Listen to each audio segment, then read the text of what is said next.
सुप्रभात। प्रभु की अटूट भक्ति। प्रभु की अटूट भक्ति बाल्यकाल से ही प्रहलाद में भगवान विष्णु के प्रति तीव्र भक्ति थी। उनके असुर पिता ने पुत्र को सांसारिक पथ पर लाने के सभी प्रयास किए, लेकिन उस छोटे बालक ने उस सभी निष्ठुर अत्याचारों का वीरतापूर्वक सामना किया और वह भगवान की भावना स्तुतियाँ करता रहा। जब भगवान ने उसके सामने आविर्भूत होकर उससे वर मांगने को कहा था, उसने कहा, विश्व में अविवेकी लोगों की जैसी दृढ़ प्रीति होती है, मैं वैसी ही प्रीति सहित तुम्हारा स्मरण करूं और वह प्रेम मेरे हृदय से कभी दूर ना हो। हे प्रभु, मुझे सहस्त्रों बार जन्म लेना पड़े तो भी मेरी तुम में अटूट भक्ति सदा बनी रहे। आधुनिक काल में भगवान के प्रति तीव्र व्याकुलता में श्री रामकृष्ण का दृष्टांत अद्वितीय है। भगवान के सभी रूपों की दर्शनाभिलाषा इतनी तीव्र थी कि वे 6 वर्षों तक नहीं सोए। वे दिन रात विभिन्न आध्यात्मिक भावों में विभोर रहा करते थे। वे भाव इतने तीव्र थे कि लोग उन्हें पागल समझते थे। सचमुच उन्हें दिव्योन्माद हो गया था। वे कहते थे कि जिस प्रकार माँ को ना पाकर बालक बेचैन हो जाता, वह किसी भी प्रलोभन से बहलता नहीं। इसी तरह ईश्वर के लिए व्याकुलता चाहिए, और यही व्याकुलता हमें ईश्वर से मिलाती है। हिंदू, मुसलमान, ईसाई, शाक्त आदि किसी भी पद से जाओ, वह व्याकुलता ही असली बात है। वे तो अंतर्यामी है। यदि भूल पद से भी चले गए तो भी दोष नहीं है, पर व्याकुलता बनी रहे, वे परमात्मा ही ठीक पथ पर चला देती। अरुणोदय होने पर पूर्व दिशा लाल हो जाती है। उसी समय समझा जाता है कि सूर्योदय होने में अधिक विलंब नहीं है। उसी प्रकार यदि किसी का प्राण ईश्वर के लिए व्याकुल देखा जाए तो भली बात ही समझा जा सकता है कि इस व्यक्ति को ईश्वर प्राप्ति में अधिक विलंब नहीं है। जो भक्त ईश्वर को अपना निकटतम समझता, प्रियतम मानता, उसे वे दर्शन अवश्य देती है। भगवान को अपनी आत्मा से भी निकटतम समझकर प्रार्थना करो। वे मनुष्य के पास खोजने से पहले ही आ जाते हैं। भगवान से अधिक आत्मीय और स्नेह करने वाला और कोई नहीं। ऐसे बहुत से लोग हैं जो सोचते हैं कि वे संसार के सभी फल भोगने के बाद वृद्धावस्था में धर्म का आचरण करेंगे, लेकिन धर्माचरण के लिए उन्हें कभी भी समय नहीं मिलता, क्योंकि अपनी शक्ति का अधिकांश भौतिक सुखों में क्षय करने के बाद कठोर साधना के लिए अधिक शक्ति नहीं बचती।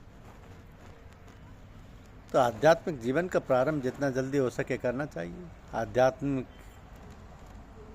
बीज को जीवन के प्रारंभ में बोए बिना बाद में आध्यात्मिक मनोभाव बनाना संभव नहीं है। अपनी सहजात प्रवृत्तियों का गुलाम होने के बाद उनके चंगुल से अपने को मुक्त करना व्यक्ति के लिए बहुत कठिन होता है। इन सहजात प्रवृत्तियों से छुटकारा पाने के लिए वृद्धावस्था का समय बहुत कम होता है। यदि अति चेतन अनुभूति प्राप्त कर बंधन और दुख से मुक्त होना तुम्हारा लक्ष्य है, तो अभी जवान अवस्था में प्रारंभ करना श्रेयस्कर है। और यदि कोई लक्ष्य प्राप्त किए बिना ही मर जाए तो गीता के संस को याद करो कि स्वल्प मप्यस्य धर्मस्य त्रायते महतो भयात। अर्थात इस धर्म का थोड़ा सा आचरण भी महान भय से रक्षा करता है। जिन लोगों ने ईमानदारी से आध्यात्मिक जीवन में संघर्ष किया है, जिन्होंने अपना सर्वस्व परमात्मा को समर्पित किया है, उन्हें कोई भय नहीं।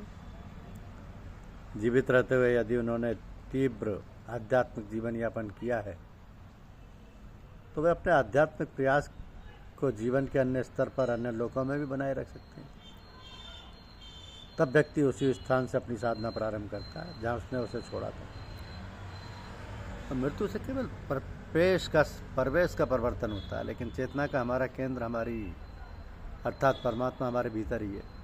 हम जहाँ भी हों, अनंत परमात्मा सदैव हमारे साथ हैं। इस भाव को अंगीकार करने पर मृत्यु का भय नहीं रहता। हमें ना तो जीवन की अभिलाषा करनी चाहिए और ना ही मृत्यु की। नियत अपनी चाल चलती रहे, लेकिन हमारा मन सदा परमात्मा में ही लगा रहे। हम निर्भय होकर और दृढ़तापूर्वक लक्ष्य की ओर बढ़ते रहें। निद्या पर्यंत, मृत्यु पर्यंत वेदांत चिंतन में काल व्यतीत करो। परम पूज्य साहब जी परमात्मा की स्तुति, प्रार्थना और उपासना नित्य किया करते और उन परम निराकार साहब के स्वरूप का नित्य चिंतन, मनन और ध्यान क्रिया करते कि नमस्ते श्री राम राणाय नमामि, नमस्ते नियंता परम साहब जी नमामि। हम भी उनके स्वरूप के नित्य चिंतन, मनन और ध्यान किया करें। नमस्ते सत्यते जगत कारणाय, नमस्ते चित्ते सर्वलोकाश्रयाय, नमो अद्वैत तत्वाय मुक्ति प्रदाय, नमस्ते ब्रह्मांडे व्यापिने शाश्वताय, नमस्ते श्री राम साहब जी नमामि, नमस्ते निराकार निर्गुण निरूपम, नमस्ते शिवम सत्य सुंदरम सुंदर स्वरूपम, नमस्ते अगोचर अगमोजदायक, नमस्ते निरंजन निगम नीति नायक, नमस्ते श्री राम राणाय नमामि, नमस्ते महेश्वर महामोक्षदाता, नमस्ते विभु विश्वव्यापी विधाता, नमस्ते सदा सच्चिदानंद स्वामी, नमस्ते श्री राम श्यामाय नमामि, नमस्ते नियंता परम गुरुवर नमामि, नमस्ते श्री राम राणाय नमामि। तुम शक्तिमान, मैं शक्तिहीन, इस कारण से ही अकुलाता हूँ। अपने हीन अशुभ कर्मों से जन्म मरण में आता हूँ। दीन भावना से जग सारा तुझको शीश झुकाता है। यह सेवक सदा तुम्हारे गीत बनाकर गाता है। धन्यवाद। YouTube चैनल को लाइक और सब्सक्राइब अवश्य कीजिए।